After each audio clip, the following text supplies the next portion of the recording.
a part of our daily topical discussion right here, and on each day we greatly follow different themes, and for today we look out for business management, and in this we're going to be looking out how to manage externalization of labor around the country. The Minister of Gender and Labor Gender, Labour and Social Development released a statement recently on the performance of externalization of the labour program, which was launched actually in 2016 by government of Uganda. Around there, the key highlights were about companies who were licensed and also formally placing Uganda to abroad.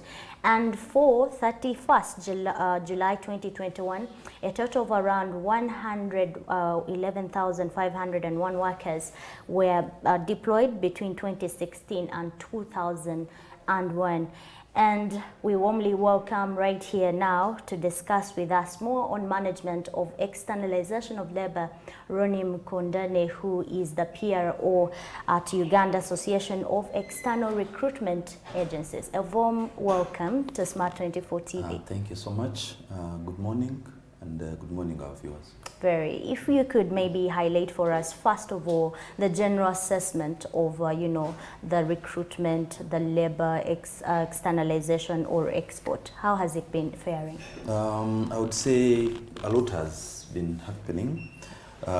First of all, we've been affected by the obvious problem of COVID-19 regarding the recruitment. Most importantly, knowing that what our sector does is to send people abroad. So the COVID-19 made it very impossible for people to travel. Of course, the airlines, we saw the airlines being grounded. So it almost made it a bit impossible to operate. But that aside, this sector has had its ups and downs, as most of us have had, or most of us tend to believe. But most importantly, it's a sector that contributes so much, not only to the economy, but also to the social welfare of so many Ugandans that are unemployed. So I would briefly say that's how we are.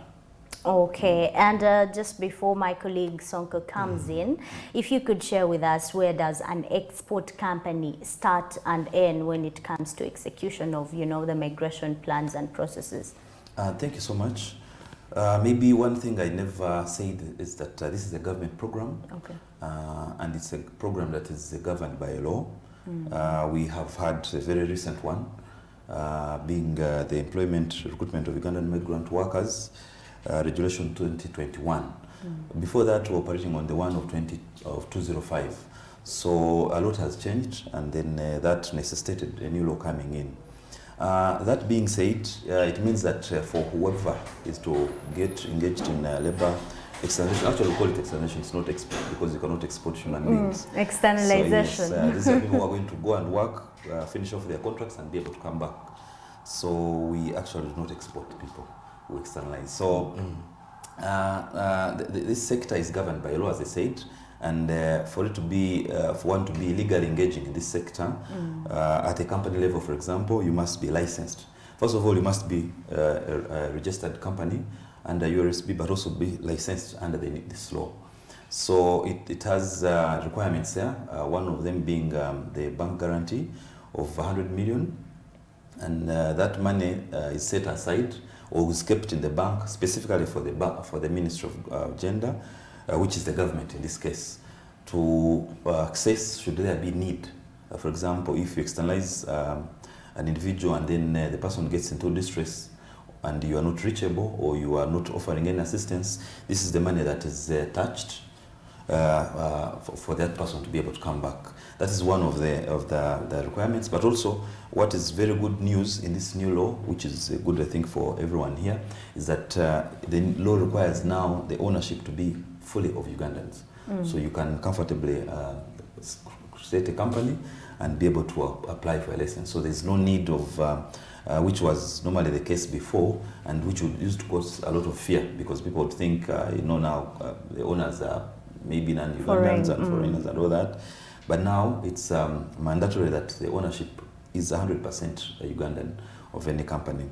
So those are some of the highlights, and of course it goes ahead to state that you must be compliant with the taxes. So you must have a tax certificate from URA that shows that you really pay your taxes, and also the certificate of good conduct from Interpol to show that you're actually not a criminal.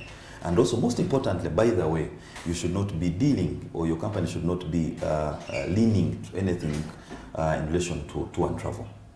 So if you have a tour and travel company, you are not given a license. To offer, yes. So yeah, it's very, very important. Of course, the architects of this law must have looked at very many reasons. And we believe, as we shall be engaging in the discussion, that an issue of human trafficking would easily come in because if it's one of our highlights, actually. Yeah, so if you're a ticketing company, it's very easy to. So being a tour and travel or a ticketing company, you are not allowed. So was there at any one point a scenario whereby we have tour companies that have also been dealing in the externalization of migrant workers? Legally, no. But of course, illegally, anything can happen.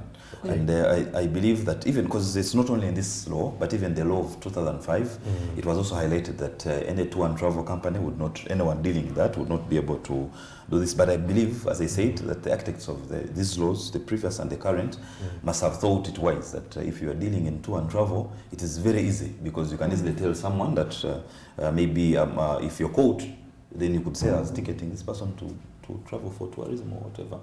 So, okay. Let's also look at their vulnerability situations. Do you support these migrant workers who are in vulnerable situations, more so once they're out of the country and now they have no one to run to? The ones who have traveled legally, I think also need to state that clearly, that we have so many Ugandans out there. The law allows our companies or our members, in this case, to externalize or source for jobs of any Ugandan anywhere in the world outside Uganda. But we also know that a right, someone to traveling out of the country is a right, it's a human right. So you may not say, don't move, because you think maybe the person is a youth, and maybe could be going for a job, which has most times happened. But that doesn't mean that whoever is out there has actually gone through the system or the proper labor externalization process. Now, back to those that have gone through the red channels, yes, the law states it very clear that it's a responsibility of the companies to make sure they monitor, they take care of the people they have externalized. But this is not done in isolation. When you look at, for example, the domestic workers, the most vulnerable category, we send them specifically to Saudi Arabia.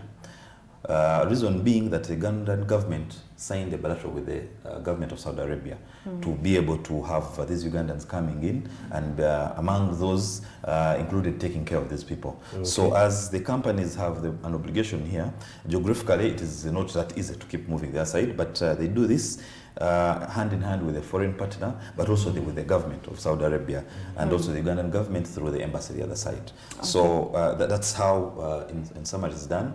But also to just stop on that is that every 100 Ugandans that are externalized will always send a supervisor. These companies are actually always sending a supervisor. It's also it's one of what the minister talked about on her return from their trip to Saudi Arabia. Okay, and you were highlighting earlier, you've talked about the companies. Then if we look at the workers themselves, if I'm interested, to going abroad, get really a work on, what is that should always cross my mind? One thing is that you must always make sure you travel through a licensed recruitment company. It's very important. It's the best I would say. Why? When you go through a licensed company, you are first of all cleared by the government, meaning you know that you have actually traveled to go and work. Now, should you have any difficulty or face any distress, there's a fallback position. Because how? Before a worker leaves here, the family ideally knows. Why do I say that? When you look at the case of domestic workers, the contract is a four-party contract. It has the employer, who is going to employ you, the employee, you. It has the foreign company that will receive you, and also the Ugandan company that has sourced you. But also, it goes ahead to create room for the next of kin. Who is your next of kin? So when you bring this person and this person signs on your behalf, then it ideally means that this person will know that you went through company A. Now, should you get into trouble, your family if they, for example, do not hear from you, they can comfortably approach the company, they can comfortably approach the ministry, they can comfortably approach you and get this assistance. But also you at an individual level, should you travel, say, to Saudi Arabia, and you're in a household and you feel maybe whatever is being given to you is not what you believe should be given to you, or what you feel you're not comfortable with, you have a start point, because you remember the company you went through. And I'll say this literally. We've seen most times the Ugandans who are traveling to work abroad in t-shirts, in a certain kind For of uniform. branding them. People normally take it, do not see the essence in it. They think maybe, why are they being exposed that way? That no, that t-shirt, that hijab you see them wearing on has contacts. It has the address, it has the company that is taking them, it has the normal, also the company that's receiving them the other side, including telephone numbers. So this is done not just because they just want to look uniform together. It's also done tactically, meaning that should you lose any of your documents, you most probably, even if someone is to take away anything from you, they may not necessarily take clothes from you. So if you still have your t-shirt, you're able to find to get the Ugandan number, you're able to get the Saudi number of your partner. So that way you are able to communicate and say, look, I'm having this distress, but also through the monitoring system, because the foreign companies, those that are receiving, are expected to do reports, including the local companies. Now, remember I talked of the supervisors. That's where they come in. So should you get really into trouble, the records will show that they are not able to get to you, communicate to you. Then that way will raise a red flag. The staff at the embassy or the team at the embassy will be able to step in, and of course also where it needs a response from this side, it will be given. That's the most important part that you need to know, that when you intend to travel and work abroad, you must make sure you go through a licensed company. And maybe someone would right away ask if, for example, I've been told it's a red company. How do I know that actually it's a licensed company? When you enter a last company, I talked of a license. You must be able to see the license. It's the requirement is it must be visible. At the reception, when someone enters, must be able to see the license. Now, once you see it, and you're asked maybe, for example, to make any payment, always ask for a receipt. This actually applies even if you've not gone through a licensed company. For example, if you ask for a receipt, it's that receipt that will be able to help the authorities, whether us or the Ministry of Gender or the Ministry of Internal Affairs, when it comes to issues of trafficking, they will be able to trace whoever took you through that receipt. But if you go and pay money anywhere, anyhow, then it becomes a bit impossible to get any help. Okay, maybe before my colleague comes in, since we're speaking about human trafficking, let's exhaust it. How do you coordinate, as you were, with the recruitment agencies to make sure this comes at positivity and goes away? Because there has been so many cases that have been reported, including even the death that come along, especially even with women. I do not know. What would you have to say about that? What I would start with is that there are two laws in this particular case. The law that talks about human trafficking falls under the stewardship of the Ministry of Internal Affairs. So, and then the law that licenses, or the one that deals with employment, falls under the Ministry of Gender and Labour. So you already see there are two different government ministries that are coming in this. Now, ideally for the licensed company, you are licensed to not to engage yourself in human trafficking. That's the whole point. Now, for those that are not licensed, actually the ones who are into human trafficking, and that's why I talked of the Ministry of Internal Affairs, because we believe that's where the department that constitutionally is authorized to enforce Uganda police. That's where it falls. So that particular desk also of anti-human trafficking falls under Ministry of Internal Affairs to put this law of anti-human trafficking into practice. Now, for the companies that are licensed, for them to be able to get clearance for the people they are sending abroad, there are a number of steps that they go through, as per the law, including training, including scrutiny in terms of age, in terms of all the other requirements that are actually there. Now, for the one who has operated outside those requirements, We have, I believe you have seen in the media releases from the ministry of those who have been suspended. And you're not suspended because it's fashion, no. You're suspended if you are operating outside the law. So it's as simple as that. But in terms of those enforcing the human trafficking law, excuse me, it's entirely under the Ministry of Internal Affairs. Okay, my colleague can take you through. Let's talk about, Ronnie, let's talk about the scarcity of labor in the United States. And furthermore, look at the northern part of it, that is in Canada.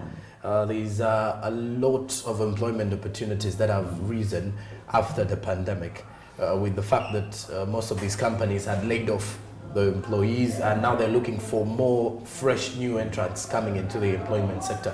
How best can the Ugandans embrace these opportunities? As I said earlier, the good thing is that the licensing, that is the license that is given to a company, you're given a license to source for jobs all over the world, outside Uganda ideally. Okay. What has been the norm is that most jobs have been sourced in the Middle East, simply because the economies there are growing. They are growing, they are fast. Whoever has been there, or through the statistics, you know that, for example, UAE, most of the people there are foreigners. Because so that's how they have developed. Yeah, yes. So, but should the jobs be available in the US, for example, our companies have all rights to source for these jobs. It has not been easy to source for these jobs in the European market, in the American market, because the competition is a bit tight there. I think the former president of US had even suggested building a wall to stop the neighbors from coming. So the ones in Mexico. Yes, from Mexico. So it just gives you the feeling, if someone can opt not to have the neighbor come in, how easy would it be for you? We've also heard of Canada. I know there are some jobs that have been sourced. I think some are pending clearance, but whichever job is available anywhere, as long as it's legitimate, our companies have a right to source for it, and also the government has a right, once it verifies, to be able to clear and then send Ugandans there. Well, still, why is there more interest in the Middle East? The Middle East is simple. It's as I said, it's simple. The economies are growing.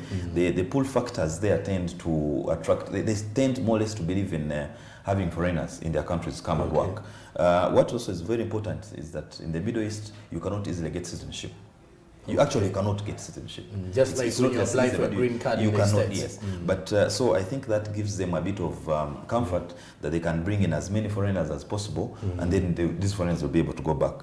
But most importantly, I think the economy. It defines it all. When you look at most of the parts in the world that are growing rapidly, it's the Middle East, so it explains. And as I said, most of these people who are doing whatever they are doing there, they're building these hospitals, they're building these malls, building these industries in the Middle East, are foreigners. So that doesn't exclude Ugandans. Ugandans should be part of those foreigners. Okay, let's play some statistics here a little bit. Which country in the Middle East is having more of the Ugandan migrant workers? You see people travel in the Middle East through different channels. Okay. There are those who are cleared by the government, and of which those are statistics we have, but there are also those who have gone on their own. And I'll shock you, for example, a country called Oman, which is in the Middle East.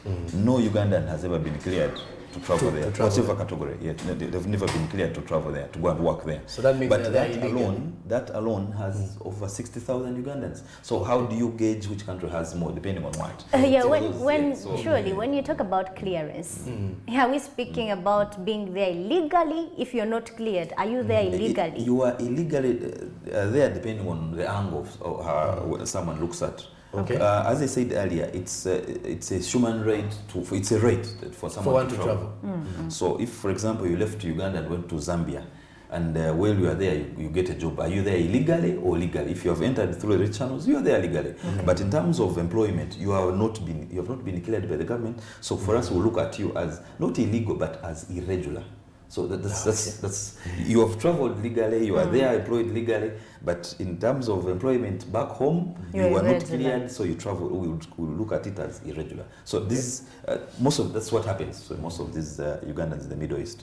Okay, and also if you could take us through about the mismatch in occupation. You talked about it earlier. You just highlighted about it a bit, because there are people who go for work and there is a mismatch from what they've gone for. It doesn't happen that way.